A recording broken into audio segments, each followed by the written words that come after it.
आइए अब हम इस वीडियो में हम लोग देखेंगे। अब हम तुरंत देखते हैं शॉर्टकी दोष और फ्रैंकल दोष में क्या अंतर होता है। जैसे कि हमने पिछले कंसेप्ट में शॉर्टकी दोष के बारे में पढ़ लिया, फिर उसके बाद में हमने फ्रैंकल दोष के बारे में पढ़ लिया। यदि आप उस वीडियो को नहीं देखे हैं या आप वो कंसेप्ट नहीं देखे हैं तो निश्चित रूप से आप उस कंसेप्ट को देख लीजिए, जिससे आपको कोई भी दिक्कत नहीं हो। उसके बाद में हम लोग यहाँ पे देखेंगे शॉर्टकी दोष और फ्रैंकल दोष में क्या अंतर है। ठीक है, काफी इंपॉर्टेंट है और आपके बोर्ड के एग्जाम में निश्चित रूप से ये 2 नंबर या 3 नंबर के क्वेश्चन में पूछ सकता है कि शॉर्टकी दोष और फ्रैंकल दोष में अंतर बतावें। देखिए, सबसे पहला जो दोष होता है शॉर्टकी दोष, सबसे पहले डिफिनीशन से समझ लेते हैं। शॉर्टकी दोष में क्या होता है कि समान संख्या में धनायन और ऋणायन जो होता है क्रिस्टल से लुप्त हो जाता है, तो उसे हम लोग शॉर्टकी दोष कहते हैं। और फ्रैंकल दोष में क्या होता है कि धनायन अपना जालक बिंदु छोड़कर अंतराकाश में चला जाता है, तो उसे हम लोग फ्रैंकल दोष बोलते हैं। ठीक है, तो सबसे पहले हम लोग डिफिनीशन से लिख लेते हैं कि शॉर्टकी दोष को हम लोग कहते किसको है शॉर्टकी दोष। तो लिखेंगे कि समान संख्या में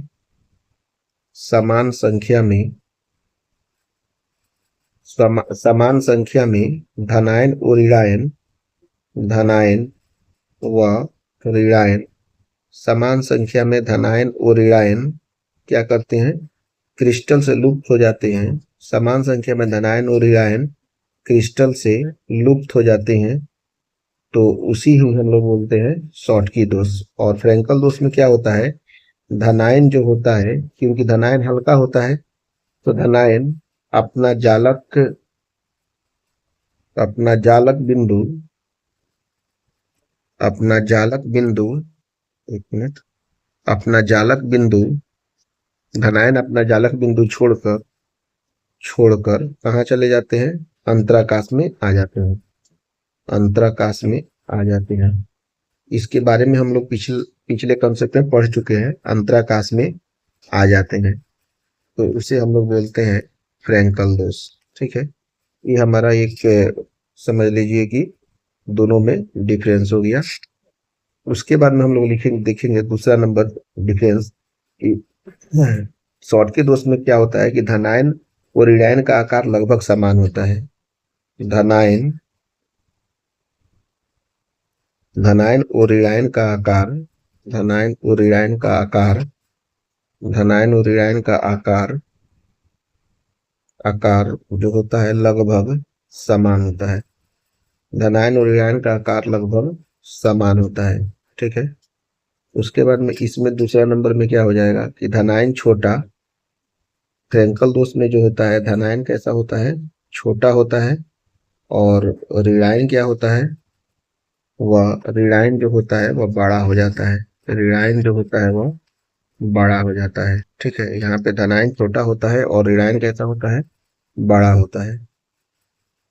ठीक है, उसके बाद में देखेंगे तीसरा नंबर पे, तो तीसरा नंबर पे हो जाएगा शॉर्टकी दोष में आयन जो होते हैं शॉर्टकी दोष में आयन जो होते हैं वो कैसे होते हैं, क्रिस्टल के बाहर होते हैं। शॉर्टकी दोष में आयन जो होते हैं वह क्रिस्टल के बाहर होते हैं।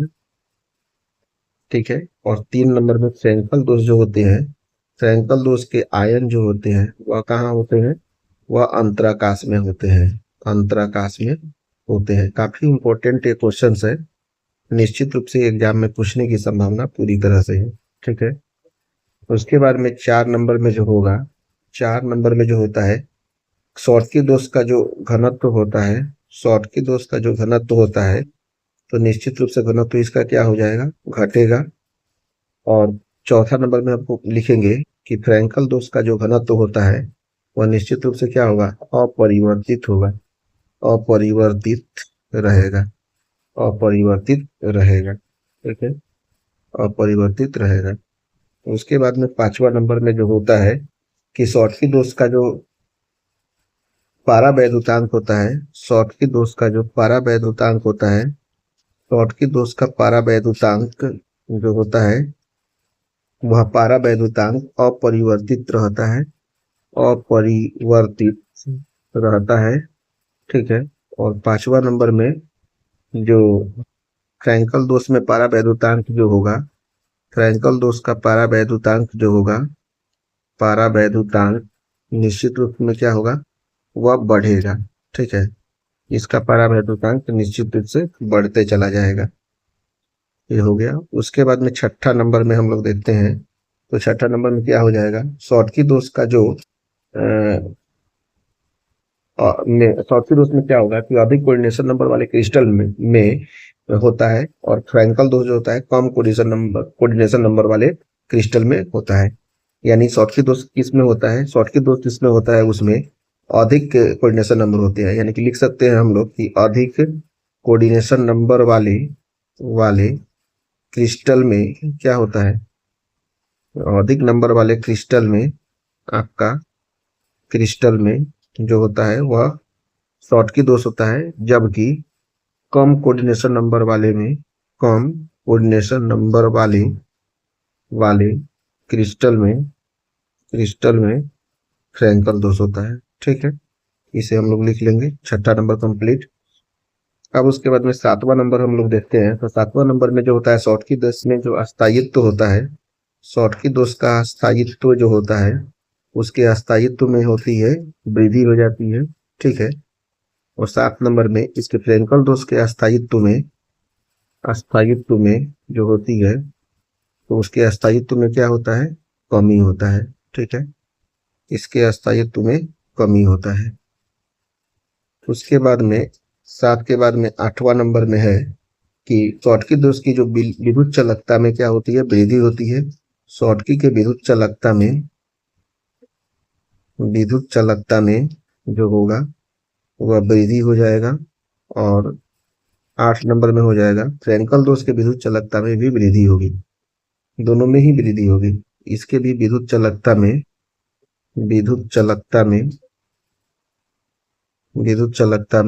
वृद्धि होगी। ठीक है, उसके बाद में लास्ट में हम 9 नंबर में दोनों के हम लोग एग्जाम्पल देख लेते हैं। इसका एग्जाम्पल है आपका NaCl सबसे पहले, उसके बाद में KCl, उसके बाद में CsCl, ये सभी एग्जाम्पल हैं। ठीक है, फिर 9 नंबर में आपका हो जाएगा इसका एग्जाम्पल में हो जाएगा AgCl। ठीक है, AgCl, फिर उसके बाद में होगा ZnS हो जाएगा, फिर उसके बाद में आपका AgBr ETC लिख सकते हैं। ठीक है, ये दोनों में हम लोग डिफरेंस देख लेंगे, शॉर्टकी दोष और फ्रैंकल दोष में। निश्चित रूप से काफी इंपॉर्टेंट है, इसे आप तैयार कर लीजिए। अब उसके बाद में हम लोग नेक्स्ट कॉन्सेप्ट पढ़ेंगे, क्या धातु आधिक्य दोष पढ़ेंगे या धनायन पढ़ेंगे। ठीक है, कटायन और मेटल एक्सिस डिफेक्ट, यह भी एक प्रकार का दोष है जिसे हम लोग पढ़ेंगे अगले कॉन्सेप्ट में।